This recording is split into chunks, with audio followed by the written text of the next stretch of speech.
Hey, welcome back, watch people. Today I will be reviewing another Avi-8 pilot watch, but this time it'll be a chronograph and it'll be a mecha quartz.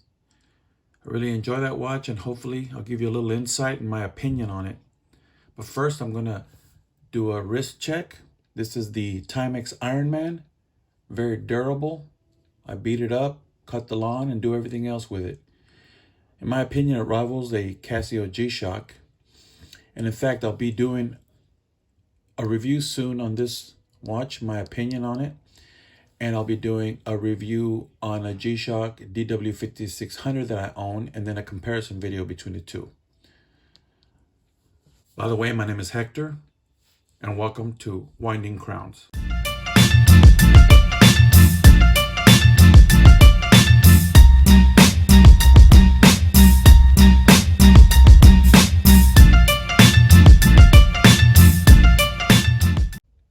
Hey watch people, welcome back. Today I'll be reviewing the Avi-8 Flyboy Chronograph, Lafayette. They have, I believe, 3 variations of it. One of them is the black dial with the gilt hands and indices. So that would be like gold tone hands and indices. Pretty good looking watch, actually. I like that one. It's black.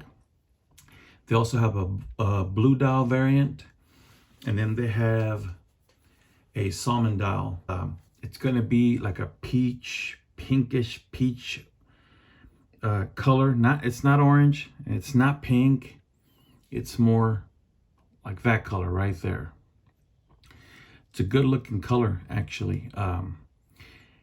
In the viewfinder here, it's looking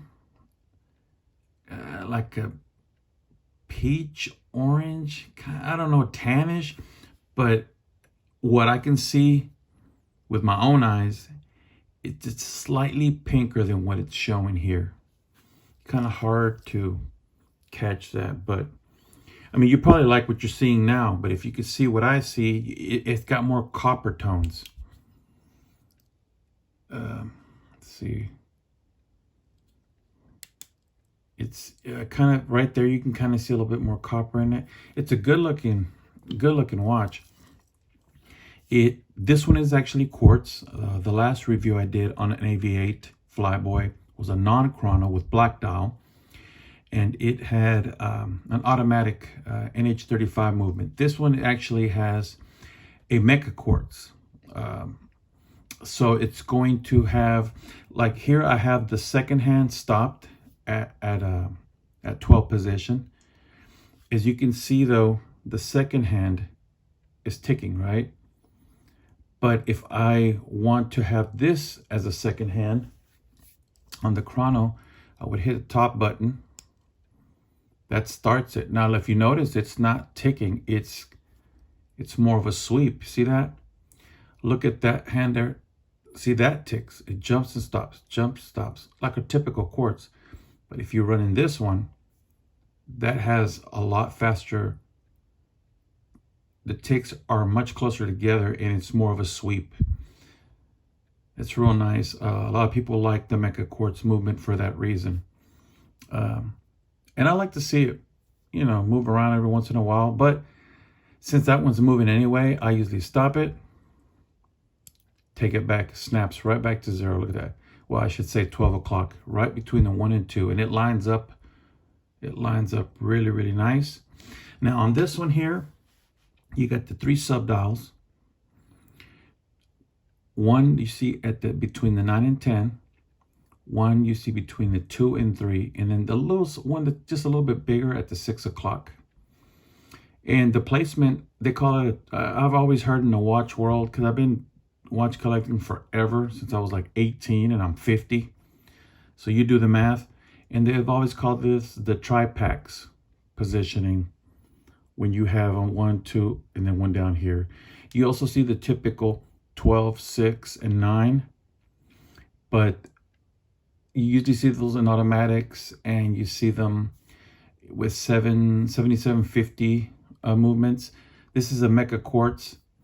And a lot of times in a quartz, just not even mecha quartz, but in just quartz in general, when they have a chrono, you see them in this position like this, in the Tripax position. This happens to be a mecha quartz. It's really, really keeps good time, like all quartz usually do. This is a 42 millimeter, again, just like the other Flyboy, 42 millimeter in the distance on the case width. You have, of course, your pushers, the 2 and the 4, and your big old onion crown, or kind of diamond, but it's more onion. This one is more onion. It's now this one's not signed. They decided to keep it all high polish, which I like. I like the aesthetic, because your pushers, which are like pump pushers, see those? I like the little bottom casing that goes right into the case itself, and the pusher is in there. See that? And you get the part where your finger pushes, and then you've got the kind of like the stem of the pusher. I think that's a really, really nice look. Look at it up close. That's really nice. And that onion crown is really, really good looking. And it's high polish, big old onion crown, and the pushers are high polished. And on this one, they kept the sides high polished. Right there, high polished sides. The chamfered edges again, look at that. Just like the other Flyboy, they kept the nice edges polished. Look at that, see that? Right there on the very corners of the lugs, high polish. But the top of the lugs are brushed. They're brushed, see that? And what I like about it is, here again, proportioned just perfectly, 42 millimeters. But the lugs, they're not real short and stubby, and they're not really long. They're perfect for this case size, which is 42. You have a domed mineral crystal, but it's hardened, sapphire hardened, coated mineral crystal. So I've never scratched a mineral crystal. I have them in Casioduros. All my Seikos have Hardlex, which is a type of mineral crystal. And I've never scratched any of them. I mean, I'm not abusive. So I wouldn't, if this was just a typical mineral crystal, I wouldn't worry. But the fact that it's a hardened, sapphire coated mineral crystal, even better, right? It's single domes. So here you go with that vintage aesthetic again, where you get that blur. See that? Look at that nice dome. And there you go. You see everything. That looks, it's like if it was plexiglass. I really like that look, especially when you're trying to do vintage inspired pieces. That's the way to go on it. Look at that dial. Now, not just the color. Not just the color's nice, but the indices and the outline of that 12, 2, 10, 8 is out. It's like outlined in a dark blue, just like this, that's blue. You got some French right there for the pulsations, I guess it would be. But now look at here. The second hand and the hour and minute are blue. And it's a real good contrast with the Salmon dial, which is kind of more copper in real life. And it's beautiful. You got right there on that, right here on this 6 o'clock subdial, Mecha Quartz Chronograph. See that? Now here's the thing too. If you look at this subdial here, which normally has the 24-hour, that keeps just like this keeps your regular time. Like here it's saying it's 9, what is that? 41, 2, 3, 43. Okay. Fixing to be 9:45. Okay. Look at that one. That one is the 24-hour time. You see that? And if you notice, it's off. It's 24, 4, 8, 12. And then look, 16 and 19. You see kind of they look like they're off. Like they should have put it up here, like it's offset. That's because instead of going with the next number over, they decided to highlight the 19 and the 16. See that? Instead of the 20 and the 17, which would make it more lined up right, they went with the 19 and the 16. Why? Because they're commemorating some pilots that from World War I. And they're going with that year. And because of that, they said, well, you know what? Let's stick that 1916 in there. How can we incorporate it in the dial? Well, instead of doing having the 24, 4, 8, 12, they decided to go with 19 and the 16 to use the date. And they did that in red. See that? And that's really, really nice. I like how they did that, how it's offset, but there's a reason for that. But if you look at all the little hash marks on that dial, everything's correct.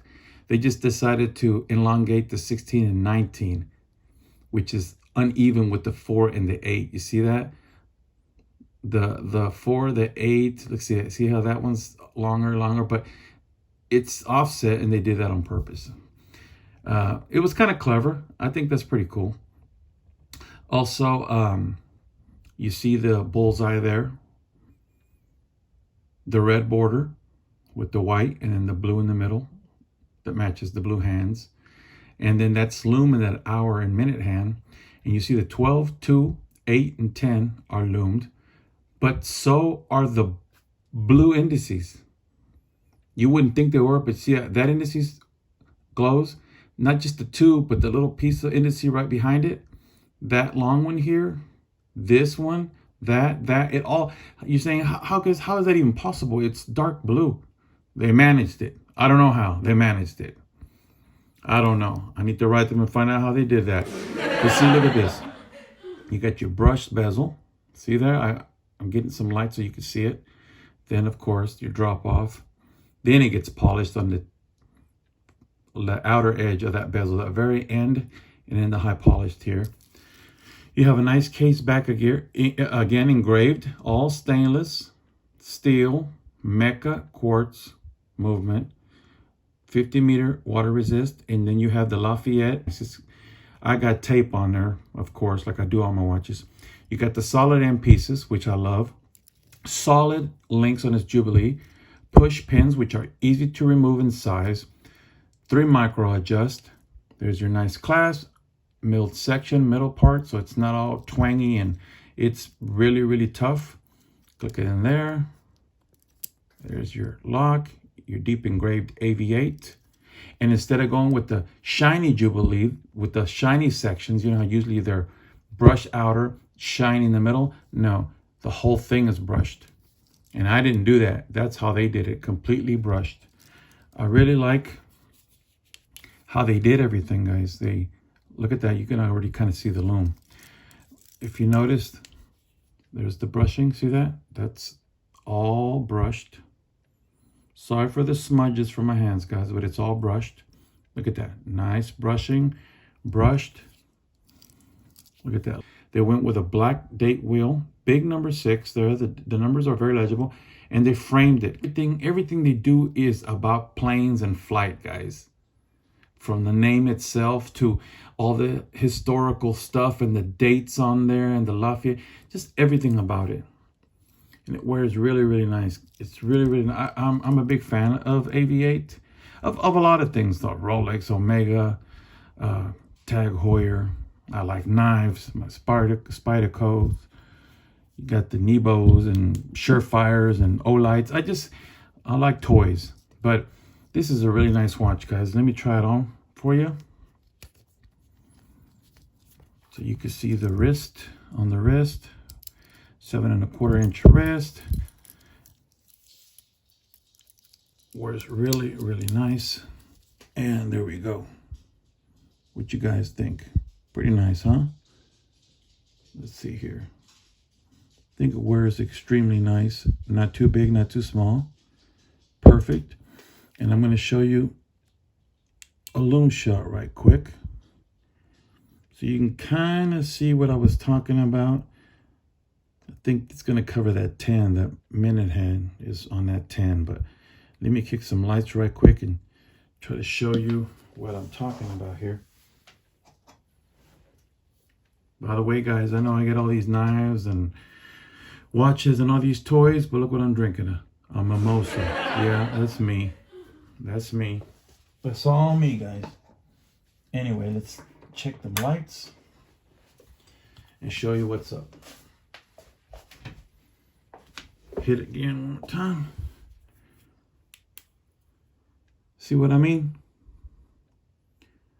See that 12, the 2? You knew those were going to glow, but the blue ones too? How do they do that? It looks dark blue, like it shouldn't even glow. But they got that. See that?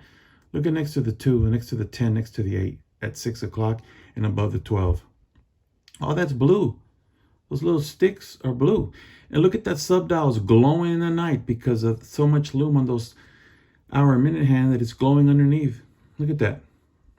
There's that distortion. I mean, I love this watch, guys. Really love this watch. I don't know what to tell you. I'm glad you guys are taking the journey with me. And just stay in the hobby. It's a fun hobby. It keeps you out of trouble. And again, guys, my name is Hector. And remember, never stop winding crowns.